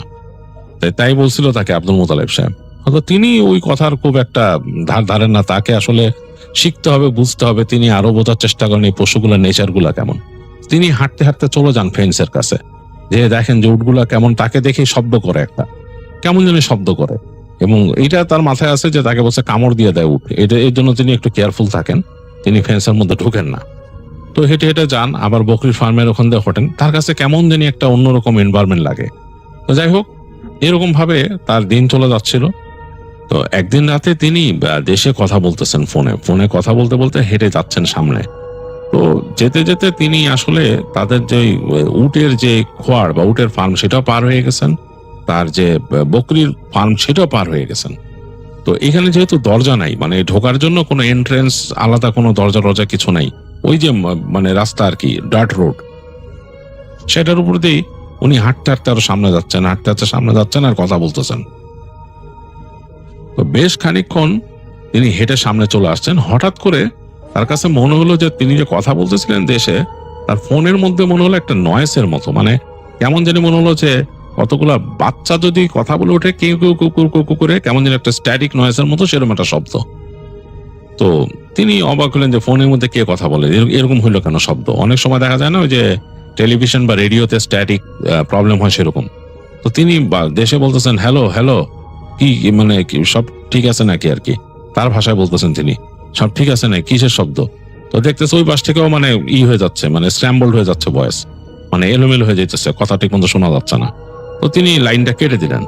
তো লাইনটা কাটার পরে তার ফোন দেখা গেল যে হ্যাং হয়ে গেল, মানে ফোন আরই নড়তেছে না এখান থেকে। তার অনেকক্ষণ ধরে লাইট নিভে থাকলো, তিনি অনেকবার চেষ্টা করলেন, দেখলেন যে একসময় টাস করে ফোনটা বন্ধ হয়ে গেল। তো তিনি এখানে সুইচ টিপে আবার অন দেওয়ার চেষ্টা করতেছেন, সুইচ টিপে ধরছেন, ফোন অন হচ্ছে না, মানে একটু আলো জ্বলে আবার নিভে যাচ্ছে। তো তার মানে তিনি মনে করলেন মনে হয় ব্যাটারি হয়ে গেছে, কোনো কারণে ব্যাটারি শেষ হয়ে গেছে, চার্জ দিতে হবে ফোন। তো তিনি অবাক হলেন যে এই শব্দটা কি পাইলেন ফোনের মধ্যে, মনে হলো কেমন খিচখিচ খিচখিচ করে কতগুলা বাচ্চা কাচ্চারা কথা বলে গেলে যেরকম সেরকম। হঠাৎ করে তিনি ফোন বন্ধ অবস্থায় তিনি শব্দ পেলেন, এরকম কিচকিচ কিচকিচ শব্দ। তখন তিনি চিন্তা করছেন, আরে আমি তো এই মূল ফার্মের থেকে অনেক দূরে চলে আসছি। পিছনে তাকায় দেখলেন যে তাদের এই যে ওই বকরির ফার্মের যে বেড়া দেখা যাইতেছে অনেক দূরে, অনেক দূরে। তিনি হাঁটতে হাঁটতে অনেক দূর চলে আসছেন। তার সোজা যে ডান দিকে এরকম একটা রাস্তা চলে গেছে, রাস্তা মানে কি ডার্ট রোড, এবং সেটা সোজা চলে গেলে দেখলেন যে পুরা ওই জায়গাটা অনেকটা প্রান্তরের মতো, এবং সেইখানে দূরে পাহাড় দেখা যাইতেছে, ঝোপঝাড়, বিভিন্ন ঝোপঝাড়।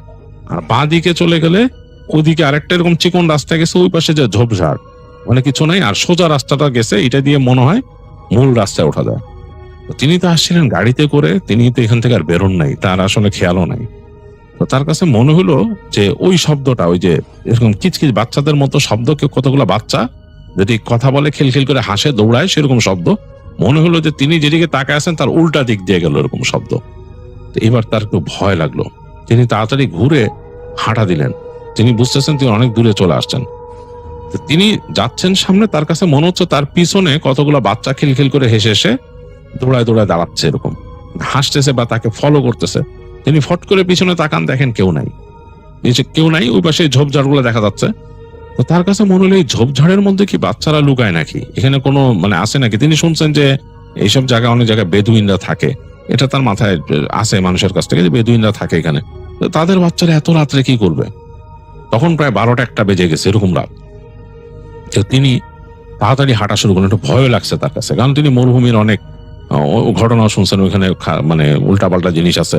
আব্দুল মোতালেব সাহেব তারে বলছে যে তুমি রাত্রেবেলায় হাঁটাহাঁটি করে ঠিক নাই, সেই এগুলো বলছে। তো তিনি হাঁটতে হাঁটতে তাড়াতাড়ি, মানে এই শব্দটা শুনতেছেন তিনি, কিন্তু পিছনে তার মানে কন্টিনিউয়াসলি মনে হচ্ছে একটু পরপর খিলখিল করে বাচ্চারা হাসতেছে আর দৌড়াইতেছে তার পিছনে। তো তিনি তাড়াতাড়ি হেঁটে হেঁটে চলে আসলেন, এবং তিনি যখন ওই যে উটের যে খোয়ারটা পার হইতেছেন, তখন মনে হলো বাচ্চাগুলা খিলখিল খিলখিল করে হেসে মানে কি মানে একটা শব্দ করে দৌড় দিল তার পিছন থেকে। তিনি একদম কেঁপে উঠলেন, কেঁপে উঠে তার সারা শরীরে সব ভ্রম দাঁড়ায় গেছে। তিনি ফট করে তাকায় দেখেন যে পিছনে কেউ নাই। তিনি শব্দ পেলেন যে উটগুলা মনে হলো শব্দ করে উঠলো, উটগুলার শব্দ করে উঠলো, কেমন করে ডেকে উঠলো, এবং মানে একটা ভয়ঙ্কর অবস্থা, মানে একটা বিশৃঙ্খলা শুরু হয়ে গেল ভিতরে। এবং মনে হলো যে কতগুলো বাচ্চা যদি ওই উটের খোয়াড়ে ঢুকে পড়ে দৌড়ায় সেরকম। তিনি একটু অবাক হইলেন, কিরে এটা ঘটনা কি, এটা কে ঢুকছে। তো তার সাহস ছিল না ওখানে যাওয়ার। তিনি তাড়াতাড়ি হেঁটে গেলেন, হেঁটে যে তার ঘর চলে গেলেন, তার যে ট্রেলার হোম তাদের, যে ওখানে চলে গেলেন। গিয়ে তিনি তাড়াতাড়ি দরজাটা মোচড়ায়, উনি তালা মারেন নাই, খুলে ভিতরে ঢুকলেন। ভিতরে ঢুকে তাড়াতাড়ি যে মানে ওনার ভয় লেগে গেছে, অনেকটা কাঁপুনি লেগে গেছে এরকম। আর বাইরে ওই দিন দেখতেন বেশ ঠান্ডা ঠান্ডা লাগতেছে, রাতের বেলা ওইটা ঠান্ডা হয়ে যায়। তো তিনি তাড়াতাড়ি যে তার বিছনায় শুয়ে পড়লেন। তো বিছনায় শুয়েও বেশ ঠান্ডা লাগতেছিল, তিনি তাড়াতাড়ি চাদর টেনে নিলেন। তো তারপর তিনি চুপচাপ শুয়ে আছেন, ঘুম আসতেছে না। তো তাকায় আছেন তিনি তার বিছানাটা যেখানে, তার সোজাসুজি পায়ের কাছেই হাতের ডানে একটা জানালা আছে, জানালার উপর ব্লাইন্ড দেয়াতে কি হচ্ছে যে বাইরের যে আলোটা, মানে আকাশের যে আলোটা, সেটা হালকা করে এসে নিচে একটা টেবিল আছে, টেবিলের উপর পড়তেছে। আর তার কাছে কেমন জানি লাগতেছে, মানে মানে ঘুম আসতেছে না, ওদিকে তাকাই আছেন তিনি। একটু পর তিনি শুনলেন মানে তাদের যে এই ট্রেলার হোমটা, এটার পাশ দিয়ে মনে হচ্ছে কতগুলো বাচ্চা দৌড়াচ্ছে, এবং বাচ্চাদের যে শব্দ সেটা পাচ্ছেন তিনি। এক সময় তিনি খেয়াল করলেন যে তার যে জানলাটা, ওই যে টেবিলের ওখানে, ওই জানলার সামনে মনে হলো কারো একটা ছায়া, মানে কোন একটা ছায়া পড়ছে, এবং ছায়াটা মানুষের মতো, মানে মানুষ যদি তাকায় কোনো জানলা দিয়ে যেরকম লাগবে সেরকম। তিনি বেশ ভয় পেলেন। তিনি চিন্তা করলেন কে এখান থেকে এরকম উকি দিবে, এই জায়গায় তো আসলে চোর টোর আসার কথা না, আর এরকম এসে মানে তাদের ট্রেলারে উকি দিবে এরকম তো হওয়ার কথা না। তো এই বাচ্চারা কারা, এই বাচ্চার মতো যে শব্দ করতেছে, কথা বলতেছে, এরকম আর কারা। আর তিনি যে এখানে আসেন একদিন ধরে, তিনি কিন্তু দেখছেন যে পাশের যে ট্রেলারে থাকে যারা ওই যে মিশরীয় আর ওই সুদানের মানুষ যারা আছে, তারা কিন্তু এই টাইপের না, মানে এরকম কিউরিয়াস না, কারো বাসা উকি টুকি দিবে এরকম না, এবং নিজেদের ওখানে দিনের বেলা কথা হয় দেখুন, টুকিটাকি যা পারেন ওইভাবে। এরা তো না, এভাবে করে কে উকি দিতেছে জানলার। তো তো তিনি ভয় একদম হয়ে গেলেন। এরপর তিনি শুনলেন যে বাইরে মনে হলো হুল্লোড় শুরু করলো, মানে বাচ্চাদের মতো হুল্লোড়, মানে বাচ্চারা যেরকম আনন্দ উল্লাস করে সেরকম। প্রচন্ড ভয় পেয়েছেন আসলে। এই সময় তিনি শুনলেন ওই পাশ থেকে তার একই রুমেই তো ওই পাশে ঘুমায় আব্দুল মোতালেব সাহেব। তিনি ভারী গলায় বলতেছে, আবু নাসির। তা আবু নাসির একটু চমকায় উঠলেন, চমকা উঠে বললেন, জি জি ভাই। বলে, আপনি আজকে কোথায় গেছিলেন হাইটা? বলছে, আমি গেছিলাম তো ওই দিক দিয়ে হাইটা ভাই, আমি আসলে রাস্তা মানে ভুলেই গেছিলাম, ফার্মের বাইরে চলে গেছিলাম হাইটা। তো ফার্মের বাইরে গেছিলেন, ভেজাল তো নিয়ে আসছেন সাথে। মানে শুনতেছেন না, ভেজাল নিয়ে আসছেন যে? আপনারা মানা করলাম কতদিন রাত্রেবেলা বেশি হাঁটাহাঁটি করেন না, বাইরে যান না, দেখেন আমি যাই। এটা বলতেছে, তখনই ধুম করে শব্দ হলো তাদের দরজার মধ্যে। তাদের যে ফ্রন্টের দরজাটা ধুম করে উঠলো, দরজাটা কিন্তু স্টিলের। এটার মধ্যে মনে হলো গায়ের জোরে কেউ মারছে, ধুম করে, মানে লাফ দিয়ে উঠছে আবু নাসির সাহেব। আর আব্দুল মোতালেব সাহেব বলতেছেন, চুপ করে থাকেন, দোয়া পড়েন, দোয়া পড়েন, জোরে জোরে দোয়া পড়েন, আয়াতুল কুরসি পড়েন। তো যাই হোক, দোয়া পড়া শুরু করলো। আবু নাসির সাহেব দোয়া পড়তেছে আর জোরে জোরে দোয়া পড়তেছে। আব্দুল মোতালেব সাহেব জোরে জোরে দোয়া পড়তেছে। এই যে যখন দোয়া পড়তেছে জোরে জোরে আব্দুল মোতালেব সাহেব, মনে হলো বাইরে কেমন জানি একটা কণ্ঠ, মানে খুব মানে পেঁচানো নাকি টাইপের। এই কণ্ঠটা স্বাভাবিক না, মনে হলো আরবিতে গালাগালি করতে করতে চলে গেল সামনে দিয়ে। অ্যাজ ইফ কারো বাসায় যদি কেউ আসে না, ওই যে অনেককে মানুষকে বিরক্ত করে, লাস্টে না পেলে দরজার মধ্যে লাথি গুতা মেরে গালি দিয়ে চলে যায়, ওরকম ভাবে কারা যেন চলে গেল এখান থেকে। তো অনেকক্ষণ তারপরও দোয়া পড়তেছিল আব্দুল মোতালেব সাহেব, এবং বললো যে, আবু নাসির সাহেব, রাত্রেবেলা এরকম ঘুরেন না, আপনারা মানা করছি, ঘুরেন না। আর ওই উটের খামারের কাছে যায় না, রাত্রেবেলা তো মহিল না। বলে, কেন? ওখানে শয়তান থাকে, মনে যায় না। যখন বলছে ওখানে শয়তান থাকে, তখন আবু নাসির সাহেবের একটু গায়ের রোম টোম দাঁড়ায় গেছে, খুব ভয় পাইছে। বলছে যে, এই যে শব্দ পাইতেছিলেন কিসের, বুঝতে পারছেন? বলে, কি? বলে, জিন। জিনে এসে বিরক্ত করে গেছে। এটা বলার সাথে সাথেই আবার তাদের ছাদের মধ্যে একটা ক্লিম করে একটা কিছু পড়লো, ভারী, মানে পুরা কেঁপে উঠছে তাদের ইটা। তো ভাবেছে, আবার দোয়া পড়লো। আব্দুল মালিক সাহেব জোরে জোরে দোয়া পড়লো, বললো, ঘুমান ঘুমান, আজকে রাত্রে আর করেন না, গা বন্ধ করে ঘুমান। যাই হোক, দুজনে দোয়া পড়ে ঘুমাইলো। এক পর্যায়ে ঘুম আসে না এক সময় আসলো আবু নাসির সাহেবের। তো পরদিন সব ফজরের পরে ঘুম ভাঙছে, তাড়াতাড়ি উঠে যে নামাজ কালাম পড়লো। নামাজ কালাম পড়ে আব্দুল মোতালেব সাহেব বলতেছে যে, ভাই কি ব্যাপার, কি বলতেছিলেন রাত্রে? যা বলছে শুনছি। শুনছেন? এগুলো নিয়ে এখন আর এখানে বেশি আলাপ করেন না, জায়গা ভালো না এই। আর এইখানে রাত্রেবেলা আর হাইটেন না খুব একটা, এরকম ঠিক না। তো যাই হোক, তো ওই দিন দিনের বেলা তারা এটা ওইটা করলো। আবু নাসির সাহেবের একটু ভয় লাগতেছিল ওই দিন। এবং ওই দিন কি জানি আলাপ করলো, যে মিশরীয় যে লোকটা ছিল সে আব্দুল মোতালেব সাহেবের সাথে কি আলাপ করছে, তারাও কোনো শব্দ পাইছে এখানে, তাদের এখানেও কোনো শব্দ হয়েছে। এর পর দিন থেকে হলো কি, মাঝে মাঝেই মানে দু একদিন গ্যাপে গ্যাপেই শব্দ পাইতো। এই আবু নাসির সাহেব শব্দ পাইতো, মনে হইতো তাদের এই ট্রেলার হোমের সামনে যে রাস্তা আছে ওইটা দিয়ে এরকম বাচ্চারা যাইতেছে হাসি খুশি ভাবে, মানে কি বলতে বলতে, হ্যাঁ, হাসি করতেছে এরকম। হঠাৎ আবার ঢিল এসে পড়তো তাদের ট্রেলার হোমে। আবু নাসির সাহেব এই কথাগুলা বলতো আব্দুল মোতালিব সাহেব, ও ডাকলে, রাতের বেলা ডাকলে শুনতোই না তিনি। তো তাকে পরে বলতো যে, রাত্রেবেলা আমি শব্দ পান না এসে? তো বলতো, জিন্নাত। বলছি তো, এগুলা জিন্নাত, খবরদার গুইলা কিন্তু দেখতে যায় না, কিছু না। আবু নাসির সাহেবের কেন জানি মনে হয়েছে যে এগুলা আসলে কোনো মানুষ, মানে হঠাৎ এরকম কয়েকদিন শোনার পর তার কাছে মনে হয়েছে এগুলা মানুষ। এই মরুভূমির আশেপাশে কোনো বেদুইনরা থাকে, এরা রাত্রেবেলা, তিনি অনেকের কাছে শুনছেন যে বেদুইনের যে বাচ্চারা থাকে তারা একটু দুষ্ট হয়, তারা নাকি মানুষকে মানে বিরক্ত করে, ইট মারে, ঢেল মারে, এগুলা তিনি শুনছেন। তো তিনি এগুলা শোনার পর তিনি মনে করছেন যে এগুলা এরাই কেউ খামাখাই, মানে ওনারে ভয় দেখায় আব্দুল মোতালেব সাহেব। তো তিনি আবার এরকম কয়েকদিন যাওয়ার পরে তিনি আবার বেরোনো শুরু করলেন। এই বাইরে হেঁটে হেঁটে বেরোন, এদিক এদিক যান, তবে একটু ভয় থাকেন। তিনি একটা লাঠি নিয়ে যান, ওখান থেকে বেরোনোর সময় একটা লাঠি ম্যানেজ করছেন, লাঠি নিয়ে তিনি যান, যে ওই যে গম ক্ষেতের ওখানে যান, ঘুরে ঘুরে আসেন। আবার তাদের এই যে পার্কটা ছাড়া একটু সামনে যে ওই পর্যন্ত যান, যেহেতু তাকে ওই যে খামার সম্বন্ধে ভয় দেখাইছে, পর্যন্ত যান না। তো একদিন তিনি এরকম হেঁটে আসতেছেন রাতের বেলা, তার ভয় মোটামুটি কেটে গেছে। এর মধ্যে তিনি আর ওগুলা ওই বাচ্চাদের শব্দ খুব একটা পান নাই। তো ওই দিন বেশ ঝড়ো বাতাস ছাড়ছেন, বাতাসটা তার কাছে ভালো লাগতেছে। মানে দেশে অনেক সময় কালবৈশাখী আসলে যেরকম লাগতো ওরকম তার কাছে মজা লাগতেছে। তিনি আর ঢুকতেছেন না ঘরে, তিনি হেঁটে হেঁটে ওই গম ক্ষেতের ওখান থেকে সামনে চলে আসছেন। দেখতেছেন যে বাতাসে বালি উড়াই নিয়ে যেতেছে এদিকে, এবং এই বালি যে উড়ে যেতেছে, বালির একটা শব্দ হইতেছে শোঁ। আর তারপর দেখলেন এই বালির সাথে অনেকগুলা ঘোড়া এবং কালচে ঘোড়া সব দৌড় দিয়ে তাদের যে উটের খামার ওদিকে যেতেছে। তো তিনি অবাক হয়ে গেলেন, আরে এই ঘোড়া কোত্থেকে আসছে, খামারে কই যেতেছে। তিনি চিন্তা করলেন এই রাত্রেবেলা তিনি আব্দুল মোতালেব সাহেবরে ডাকবেন কিনা চিন্তা করতেছেন। তারপর তিনি নিজেই চিন্তা করলেন আমি সামনে যাই, কি ব্যাপার। ওইসব মানে ভয় তার মাথার থেকে চলে গেছে। তার মাথায় আসতেছে ঘোড়াগুলা কোত্থেকে আসছে, অনেকগুলা ঘোড়া দৌড় দিয়ে তাদের এই যে উটের খামারে ওখানে ঢুকছে। তিনি দৌড় দিয়ে সামনে গেলেন, সামনে যেয়ে দেখলেন যে ঘোড়াগুলা খামারের মধ্যে ঢুকে গেল ওই দরজা ঠেলে। ওখানে তাদের যে খামারে দরজাটা ঠেলে ঢুকে গেল। তিনি মনে হারি এই দরজা কি কেউ লাগায় নাই, মানে ফেন্সের মধ্যে একটা দরজা থাকে ওইটাতে শিকল দিয়ে পেঁচায় দেয়। তো ও দেখলেন যে ওইটার মধ্যে ঢুকে গেল এই উটের খামারের মধ্যে। আশপাশ থেকে বাতাস বইতেছে, চরম ভাবে বাতাস বইতেছে, মানে ধুলা উড়াই নিয়ে যাচ্ছে একপাশে, আর এই যে ঝোপঝাড় গুলা এগুলা বাতাসে কাত হয়ে যেতেছে। তো এর মাঝে তিনি ঠিক মতো দেখতেও পারতেছেন না। তিনি বুঝলেন যে ঘোড়াগুলো এখানে ঢুকছে সবগুলা। তো তিনি কি মনে করে চিন্তা করলেন যে একবার দেখি মানে এই ঘোড়াগুলা কিসের, ওখানে কোত্থেকে আসছে, কোন অন্য কোনো ফার্মতে চলে আসছে নাকি, ঘোড়ার ফার্ম আছে নাকি আশেপাশে। এই চিন্তা করে তিনি দৌড় দিয়ে গেলেন ফেন্সের কাছে, উটের ফার্মের ফেন্সের কাছে। যে তিনি দেখতেছেন উটগুলা শব্দ করতেছে কেমন জানি, এবং এক কোণার মধ্যে মনে হইতেছে কতগুলা ঘোড়া দাঁড়ায় আছে, এবং এগুলো কালো রঙের, এবং আকাশে বজ্রপাত চমকাইল, এবং আকাশের বজ্রপাতের যে নীল আলোয় সেদিন দেখতেছেন কালো কুচকুচে কতগুলা ঘোড়া দাঁড়ায় আছে উটগুলার আশেপাশে। উটগুলা এদিক ওদিক সরে গেছে এবং কেমন জানি একটা ডাকতেছে, মনে হচ্ছে ভেঙে চুরে চলে যাবে ওইখান থেকে। এর মধ্যে তিনি শব্দ পেলেন, একটা বাচ্চা শব্দ করে কাঁদতেছে জোরে জোরে। তিনি বলেন আরে বাচ্চা শব্দ করে কাঁদতেছে মানে। তখন তিনি আরেকটু ভিতরে ঢুকলেন, 2 পা ঢুকে দেখতেছেন একটা বাচ্চা বসে আছে, তার গায়ের মধ্যে একটা আলখাল্লার মতো এরকম পরা, সে কাঁদতেছে মুখটা ঢেকে, খুব ভয় পেয়ে যেভাবে কাঁদে কোনো বাচ্চা সেরকম।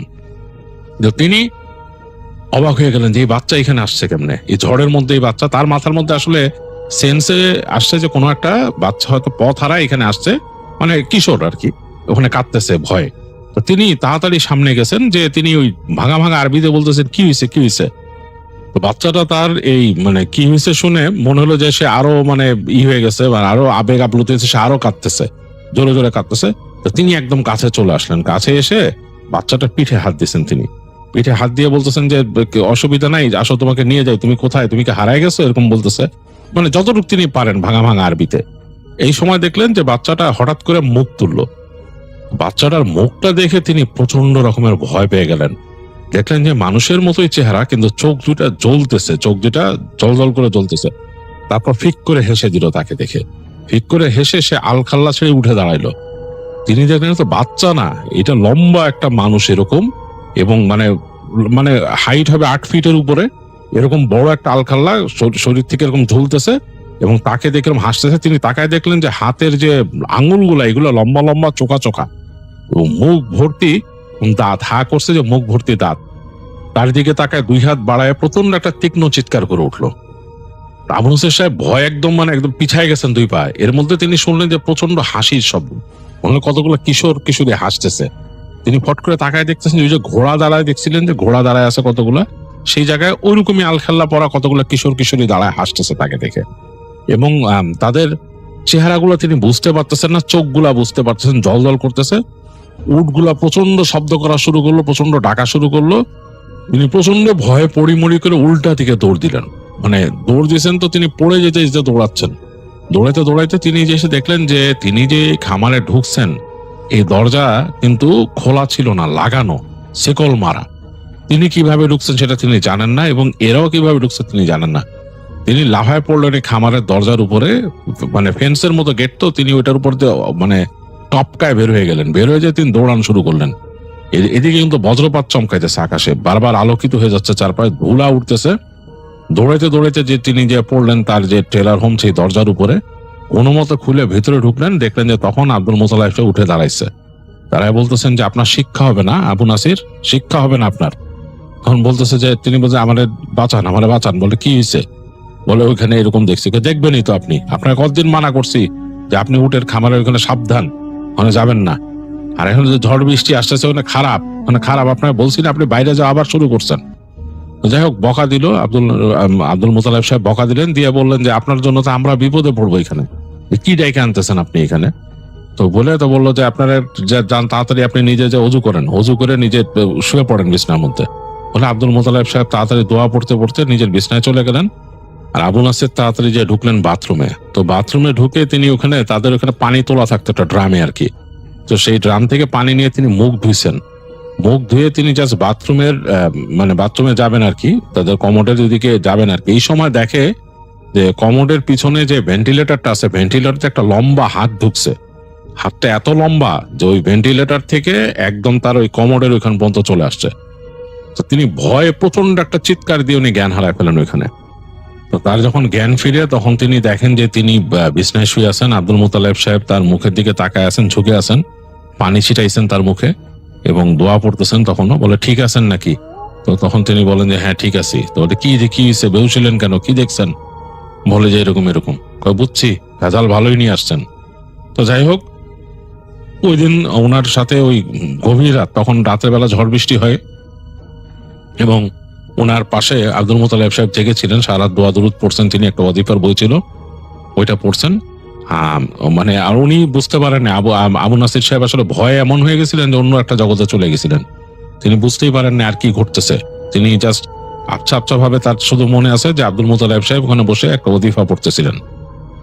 তো পরদিন দিনের বেলা যখন দিন মানে সূর্য আলো ফুটে গেছে, তো উনি উঠতে তো পারেননি, ভোরের দিকে ঘুমাই গেছিলেন। তো উঠলো, উঠে তাকে বললেন যে নামাজ পড়ে নিতে। নামাজ পড়লেন। তারপরে আব্দুল মোতালেব সাহেব নিয়ে গেলেন, নিয়ে যে ওইখানে যে মিশরীয় লোক তার সাথে কথা বললেন। সে এসে এখানে পারফর্ম করলো, রুকাইয়া পারফর্ম করলো। তিনি নাকি আবার এসব ব্যাপারে ভালো জানেন। রুকাইয়া পারফর্ম করলো এবং তাদের এলাকাটা মোটামুটি টেম্পোরারিলি বন্ধ করলো, এবং এই যে তাদের যে ঘর বাড়ি এই অঞ্চলটা, এবং পরবর্তীতে বলছে যে তাদের যে কফিলকে বলবে এই জায়গাটা আরো ভালোভাবে সিকিউর করে দিতে। তো তাকে স্পষ্টভাবে আবু নাসির সাহেবকে বলছিল এরপরে ভুলেও রাত্রেবেলা জানি তিনি ওই যে উটের খামারের দিকে না যান, এটা যেন না জানেন। উটের খামারের পরেই পড়ছিল বকরির খামার, মানে বলছে যে ওদিকে যাওয়ারই দরকার নেই রাতের বেলা। এরপর আবু নাসির সাহেব অনেকদিন ওদিকে যান নাই, মানে রাতের বেলা ঘর থেকে বেরোয় হাঁটা চলাই করতেন না অনেকদিন। তা আস্তে আস্তে অভ্যাস হয়েছে, আবার আস্তে আস্তে সাহস ফিরে আসছে। তখন তিনি হাঁটতেন, কিন্তু খামারের দিকে আর যেতেন না, হেঁটে হেঁটে চলে যেতেন ওই যে ক্ষেতের দিকে, গম ক্ষেতের দিকে, ওদিক থেকে ঘুরে আসতেন। মাঝে মাঝে তার ওই যে দু একজন বন্ধু ছিল যারা সুদানের লোকজন, তাদের দু একজনের সাথে গল্প করতেন, বলতেন যে আমার সাথে একটু হাঁটো এই সেই। ওরাও দু একজন একটু রাত দেখে ওনার সাথে হাঁটতো। তো তিনি শুনছেন, পরবর্তীতে তিনি শুনছেন যে উটের খামারে, এটা আমাদের রিলিজনেই বলা আছে যে উটের খামারে নাকি রাত্রি যাপন করা নিষেধ, সেখানে নামাজ পড়াও নিষেধ। তো এগুলা তিনি পরে যখন এগুলো জানছেন তখন তিনি আরো বেশি ব্যাপারে স্ট্রিক্ট হয়ে গেছেন। আর এগুলা টুকিটাকি ব্যাপার স্যাপার তো মানে ওখানে যেহেতু ওই এলাকার মানুষজন অনেক কিছু এক্সপিরিয়েন্স করছে, তারা তো তাকে বলছেই। তো সব ঘটনা তো আর এখন বলা যাবে না, ওনার নিজের এক্সপিরিয়েন্স করে যে ঘটনাটা সেটা বললেন। এরকম আরেক ঘটনা আরেকজন ভাই বলছে, সেটাও একটা ছোট ঘটনা, সেটাও আপনাদের সাথে শেয়ার করে ফেলি এই সুযোগে। এই এক্সপিরিয়েন্সটি আমাদের সাথে শেয়ার করেছেন মোহাম্মদ তারেক হোসেন। তিনি লক্ষ্মীপুরের মানুষ, বর্তমান আছেন কুয়েতে। তো কুয়েতে তিনি মরুভূমিতে একটি ফার্মে জব করেন। তিনি লিখেছেন জাকর হয়তো এটাকে বলে, আই ডোন্ট নো। তো যাই হোক, সেই ফার্মে জব করেন। সেটা মূলত হচ্ছে বকরির ফার্ম আর কি, ওখানে বকরি পালন করা হয়। তো সেই ফার্মের মাঝে তার যে ওনার, ওই ফার্মের যে মালিক, তিনি কিছু মোরগ মুরগিও পালেন। তো সেটা শখে পালেন, 30-40টা মোরগ মুরগি হবে সেখানে থাকে। তো সেটাও দেখতে বলছে তাকে। তো